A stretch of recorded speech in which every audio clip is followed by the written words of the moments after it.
அன்பர்களே, மக்களின் மனக்குரலாக நான் ராமநாதபுரத்தில் பன்னீர்செல்வம் அவர்களை தோற்கடிக்க எடப்பாடியார் செய்த சூழ்ச்சி எடுபடாமல் போச்சு. ஏன் எடப்பாடியார் ஓபிஎஸ் அவர்களை தோற்கடிக்க வேண்டும் என்று எண்ணுகிறார்? எடப்பாடியாருடைய குணமே அதுதான். யாரெல்லாம் அவருக்கு உதவி செய்தார்களோ, யாரெல்லாம் அவர்களை உயர்த்துகிறார்களோ, அவர்களை எல்லாம் வஞ்சத்தால், சதியால், சூழ்ச்சியால் புறமுதுகில் குத்துவதுதான் அவருடைய குரோத மனப்பான். புரட்சி தலைவி அவர்கள் இருந்த வரையில் எடப்பாடி பழனிசாமி பல மந்திரிகளில் ஒரு மந்திரியாக இருந்தாரே தவிர பொதுமக்களுக்கு அவர் பிரபலமானவர் அல்ல. மக்களில் அவர் யாரும் தெரியாத நிலையில் தான் அவர் இருந்தார்.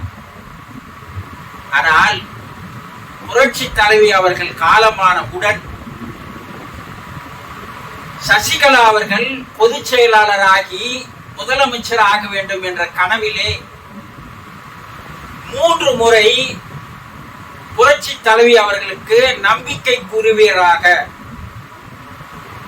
நல்லவராக இருந்தவர் ஓபி பன்னீர்செல்வம்.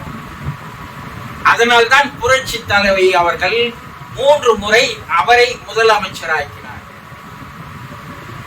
ஓபிஎஸ் அவர்களுக்கு சூழ்ச்சியோ, குரோதமோ, சதி செய்வதோ, சூழ்ச்சி செய்வதோ, மற்றவர்களை ஏமாற்றுவதோ, துரோகம் பண்ணுவதோ, புறமுதுகில் குத்துவதோ அவருக்கு தெரியாது. இல்லை என்றால் அவர் 3 முறை முதலமைச்சராக எப்படி புரட்சி தலைவி அவர்களால் நியமிக்கப்பட்டிருப்பார்.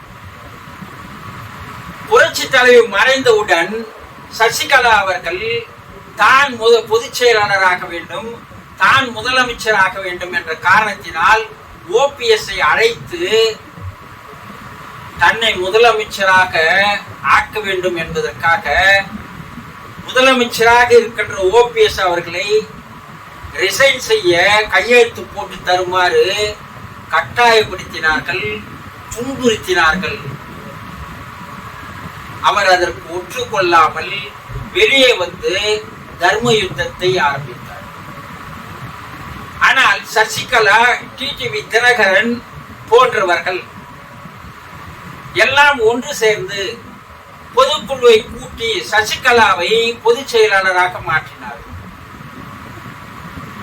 முதலமைச்சராக்க வேண்டும் என்ற கனவில் இருந்தவருக்கு சிறை தண்டனை விதிக்கப்பட்டவுடன் யாரை முதலமைச்சராக்கி வைத்து விட்டு சென்று மறுபடியும் வந்தால் தருவார்கள் என்று சசிகலா நம்பி எடப்பாடியாரை முதலமைச்சராக ஆக்கி, எடப்பாடியார் முதலமைச்சரான கொஞ்ச நேரத்தில், கொஞ்ச காலங்களில் அந்த அம்மா வந்து ஜெயிலுக்கு சென்றார். சசிகலாவால் என்ன முதலமைச்சரானார். ஆனா சிறிது காலத்திலேயே அந்த அம்மையாரை வேலைக்காரி என்று அழைத்தார். அந்த அம்மாவுக்கும் டிடிவி தினகரனுக்கும் துரோகம் செய்தார். பணபலத்தால் பொதுக்குழு உறுப்பினர்களை கூட்டி அவர் பொதுச் செயலாளராக ஆவதற்கு முயற்சி செய்தார். ஆனால் மோடியினுடைய உத்தரவுக்கு இணங்க ஓபிஎஸ் அவர்களை சேர்த்துக் கொண்டு துணை முதலமைச்சராக, கட்சியின் ஒருங்கிணைப்பாளராக மாற்றினார். அவர் முதலமைச்சர், இவர் கட்சியினுடைய ஒருங்கிணைப்பாளர், துணை முதலமைச்சர். எப்போது இவரை ஓரம் கட்டலாம், எப்போது இவருக்கு துரோகம் செய்யலாம், எப்போது இவருக்கு சூழ்ச்சி செய்யலாம் என்று காலம் கனிந்தவுடன் ஓபிஎஸ்ஐ வெளியேற்றி ஒருங்கிணைப்பாளரிலிருந்து அவரை நீக்கிவிட்டு அவரை அசிங்கப்படுத்தி, அவமானப்படுத்தி, கட்சியை விட்டு வெளியேற்றி தான் பொதுச் செயலாளராக மாறிக்கொண்டார். நிரந்தர பொதுச் செயலாளர் புரட்சி தலைவி என்று சொல்லி வந்தவர் புரட்சி தலைவிக்கும் துரோகம் செய்து தானும் பொதுச் செயலாளராக மாறினார், முதலமைச்சராக மாறினார்.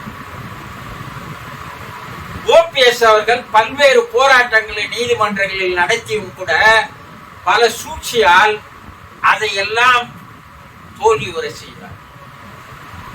கடைசியாக அவர் ராமநாதபுரம் தொகுதியிலே சுயேட்சையாக போய் நிற்கும் போது அங்கேயும் அவரை வாழவிடக் கூடாது என்ற எண்ணத்தில் உதயகுமார் அவர்களை பொறுப்பு அமைச்சராக அங்கே நியமித்து, பொறுப்பாளராக நியமித்து ஓபிஎஸ் வெற்றி பெறக்கூடாது என்று அதற்காக ஒரு பெரிய தொகையை உதயகுமாரிடம் கொடுத்து உதயகுமார் அவர்கள் ஓபிஎஸ் பெயரிலேயே 5 டம்மி வேட்பாளர்களை களமிறக்கிறார். பெரிய சதி செய்தார். அங்கு இருக்கின்ற கட்சிக்காரர்களுக்கு பணம் தந்து ஓபிஎஸ்ஐ தோற்கடிப்பதற்குண்டான எல்லா வேலைகளையும் முன்னாள் அமைச்சர் உதயகுமார் செய்தார். ஆனால் ஓபிஎஸ் பக்கம் நியாயம் இருக்கிறது, தர்மம் இருக்கிறது இல்லையா? அதனால் அதிமுக உறுப்பினர்களே ஓபிஎஸ்க்கு வேலை செய்ய ஆரம்பித்து விட்டார். காரணம், ராமநாதபுரம் தொகுதியில் ஒரு வேட்பாளரை நிறுத்தாமல் விருதுநகரில் இருந்து ஒரு வேட்பாளரை அழைத்து வந்து புதிய ஒரு வேட்பாளரை அங்கே நிறுத்தினார். அன்வர் ராசா என்று சொல்லக்கூடிய முன்னாள் நாடாளுமன்ற உறுப்பினர், கட்சியினுடைய மூத்த தலைவர், அவரை இவரே கட்சியை விட்டு விலக்கினார். பின்பு எடப்பாடியாரை கட்சியில் சேர்த்தார். ராமநாதபுரம் தொகுதியில் ஒன்றை நிறுத்துகிறேன் என்று ஆசை காட்டினார். கட்சியில் அவருக்கும் துரோகம் செய்தார். எடப்பாடியாருடைய வாழ்க்கையினுடைய டிராக் பைல பார்த்தோம்னா ஆரம்பத்திலிருந்து மற்றவர்களை ஏமாற்றுவது, மற்றவர்களுக்கு துரோகம் செய்வது, மற்றவர்களுக்கு சூழ்ச்சி செய்வது, மற்றவர்களுக்கு சதி செய்வது, மற்றவர்களுடைய முதுகில் குத்துவது, இதுதான் அவருடைய குணமே ஆகும். இன்று கட்சியினுடைய மூத்த தலைவர்களுக்கே துரோகம் செய்திருக்கிறார்.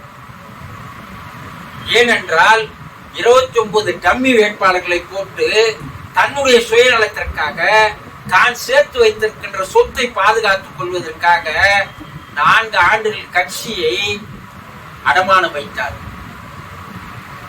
ஆனால் இந்த தேர்தலில் பாதி கட்சியை விற்றே விட்டார். தேர்தலுடைய ரிசல்ட்டுக்கு அப்பால் அதிமுகவுடைய ஓட்டு சதவிகிதத்தை பார்க்கும் போது இவர் கட்சியை ஒட்டுமொத்தமாக பிஜேபியிடம் தந்து விடுவார். இப்ப இவர் என்னென்ன சதி வேலைகளை எல்லாம் செய்தாரோ ராமநாதபுரத்தில் பல கோடி ரூபாய் வீணாக போனது.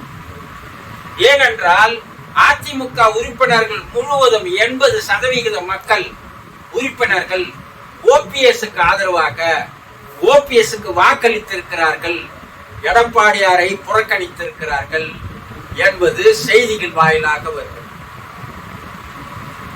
ஓபிஎஸ்ஐ எப்படியாவது அழித்து விட வேண்டும் என்ற முயற்சி, எடப்பாடியாரினுடைய சூழ்ச்சி இந்த தேர்தலில் எடுபடாமல் போச்சு. இதுதான் இன்றைய நிலவரம். எடப்பாடியார் எந்த சூழ்ச்சி செய்தாலும் ஓபிஎஸ்ஐ வீழ்த்த முடியாது. மோடியோடு அவர் எடுக்கின்ற தொடர்பை எடப்பாடியார் அவர்களால் பிரிக்க முடியாது. ஓபிஎஸ் இருக்கின்ற, டிடிவி இருக்கின்ற காரணத்தினால் அவர்கள் இருவரையும் மோடி அவர்கள் அருகில் சேர்க்கக்கூடாது, அப்போது நான் கூட்டணிக்கு வருகிறேன் என்று ஒரு நிபந்தனை விதித்தார். ஆனால் மோடி அதற்கு ஒத்துக்கொள்ளவில்லை. ஓபிஎஸ் மேல் வைத்திருக்கின்ற நல்ல நம்பிக்கையின் காரணமாக இவருடைய சூழ்ச்சி அங்கேயே மெடுபடாமல் போய்விட்டது. ஆக எடப்பாடியார் செய்த அனைத்து சூழ்ச்சியுமே ஓபிஎஸ்ஐ தோற்கடிக்க வேண்டும், ஓபிஎஸ்ஐ ஒண்ணுமின்னால் ஆக்க வேண்டும் என்று செய்த அனைத்து சூழ்ச்சிகளும் எடுபடாமல் போச்சு என்று மக்கள் பேசிக் கொள்கிறார்கள். மக்களுடைய மனக்குரலாக நான்